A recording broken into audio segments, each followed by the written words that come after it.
চুয়াডাঙ্গা জেলার সবথেকে পুরাতন ও ঐতিহাসিক রেলওয়ে স্টেশন উথলি রেল স্টেশন। আজকে আপনাদেরকে ঘুরিয়ে দেখাবো এই উথলি রেল স্টেশন ও জানবো এর অতীত, বর্তমান ও ভবিষ্যৎ। আসসালামু আলাইকুম, আমি সাব্বির আহমেদ। আপনি কি জানেন এই রেল স্টেশন ভবনটি ছিল নীলকর ইংরেজদের একটি কুঠি? হ্যাঁ, ঠিকই শুনেছেন। একসময় চলতো এই অঞ্চলে আখ চাষের সকল পরিকল্পনা ও পরিচালনা। উপরে থাকতেন ইংরেজ সাহেব ও নিচে থাকতেন গুপ্তঘর ও জেলখানা। উথলি রেল স্টেশন দর্শনা খুলনা যশোর লাইনের একটি গুরুত্বপূর্ণ অংশ। এই লাইন দেশের অন্যান্য লাইনের সাথে সংযুক্ত, তাই যাত্রীদের সংখ্যা কম হলেও এই এলাকার মানুষের জন্য এই নির্ভরযোগ্য সংযোগটি একমাত্র স্থাপন। এই রেল স্টেশনটি স্থাপিত হয় 1951 সালে। তথ্যমতে রূপসা সীমান্ত কপোতাক্ষ এই স্টেশনে যাত্রা বিরতি করে। আজও এই রেলপথ ধরে বয়ে চলে মালবাহী ও যাত্রীবাহী ট্রেন। কিছুদিন আগে এইখানে একটি মালবাহী ট্রেন লাইনচ্যুত হয়েছিল, যা এই রেল লাইনের গুরুত্ব আরও সামনে নিয়ে আসে।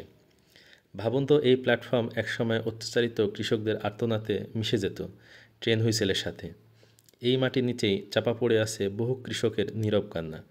এই স্টেশনটি আমাদের ইতিহাসের একটি জীবন্ত দলিল, যা ঔপনিবেশিক শাসকদের নির্মমতা মনে করিয়ে দেয়।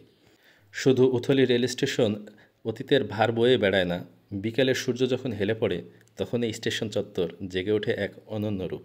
এলাকার তরুণীরা এখানে ছুটে আসে স্টেশন প্ল্যাটফর্মে ও আশেপাশের জায়গায় আড্ডা দেওয়ার জন্য। এটা তাদের একটি বিনোদনের জায়গা বললেও ভুল হবে না। যেমন সময়ের সাথে সাথে সব কিছু পরিবর্তন হয়, ঠিক তেমনই এই স্টেশনের সংস্কারের কাজ চলমান চলেছে। ভবিষ্যতে এই স্টেশনটি হয়ে উঠবে আরও আকর্ষণীয়। আবার বলতে গেলে উথলি রেল স্টেশনের পাশে অবস্থিত চায়ের দোকানগুলো গ্রামীণ কৃষকদের একটি গল্পের আসর। স্টেশনের পাশে মাঠ হওয়ার কারণে কৃষকদের ক্লান্তি দূর করার জায়গা হয়ে উঠেছে এই চায়ের দোকানগুলো। এই ল্যাম্পপোস্টটি সারা রাত ধরে আলো দেয়, কিন্তু দিনের বেলায় যেন তার সমস্ত ব্যস্ততা ফুরিয়ে যায়। দিনের আলোয় সে নীরব নিথর, তার ভেতরের আলো নিভিয়ে সে গভীর বিশ্রামে মগ্ন। এই স্টেশনের ইতিহাস ও মানুষের কোলাহলের মাঝে এক ভিন্ন গল্প। হয়তো অনেকে এই মহিলাটাকে খেয়াল করেন না, আমিও জানি না সে কে, কিন্তু এই স্টেশন সে পরিষ্কার রাখার চেষ্টা করছে। আমরা আশা করি এই স্টেশনটি তার হারানো ঐতিহ্য পুনরুদ্ধার করবে এবং আরও অনেক নতুন গল্প তৈরি করবে। ভিডিওটি ভালো লাগলে লাইক, কমেন্ট ও শেয়ার করতে ভুলবেন না।